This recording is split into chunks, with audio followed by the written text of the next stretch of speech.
কালুরাত চ্যানেলের পক্ষ থেকে আরও নতুন একটা ভিডিও দিলাম। আশা করি তোমাদের ভালো লাগবে। গল্পের নাম পাবনার প্রেত ভবন। পাবনা জেলার প্রাচীন একটি হাসপাতাল, নাম জিলা মেডিকেল ভবন 1।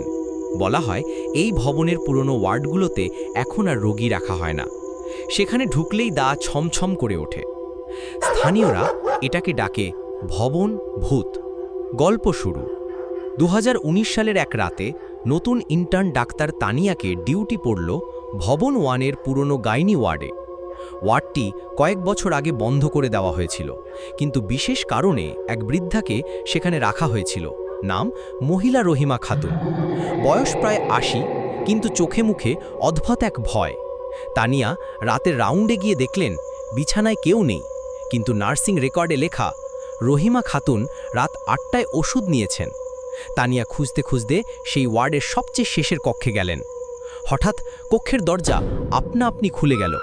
ঠান্ডা হাওয়া, আর ভেতরে একটা ছায়া মূর্তি, ঠিক যেন একজন বৃদ্ধা। তিনি ফিসফিস করে বললেন, আমার বাচ্চাটা ফেরত দাও। তানিয়া ভয়ে পেছনে তাকাতে যাবেন, তখন দরজা ধপ করে বন্ধ হয়ে গেল। মোবাইলের আলো নিভে গেল। অন্ধকারে একমাত্র শোনা ছিল একটা ছোট বাচ্চার কান্নার শব্দ।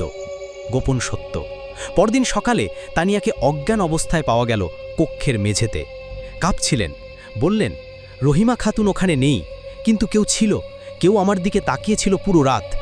পরিচালক জানালেন, রহিমা খাতুন আসলে 3 বছর আগেই মারা গেছেন এই ভবনেই, প্রসবের সময় বাচ্চা হারিয়ে। সেই রাত থেকে ভবন 1 আবার বন্ধ করে দেওয়া হলো, কারণ রহিমা খাতুন এখনও খুঁজছেন তার হারিয়ে যাওয়া সন্তানকে সেই হাসপাতালেই। গল্পের স্থান পাবনা জেলা, পুরনো জেলা হাসপাতাল ভবন 1।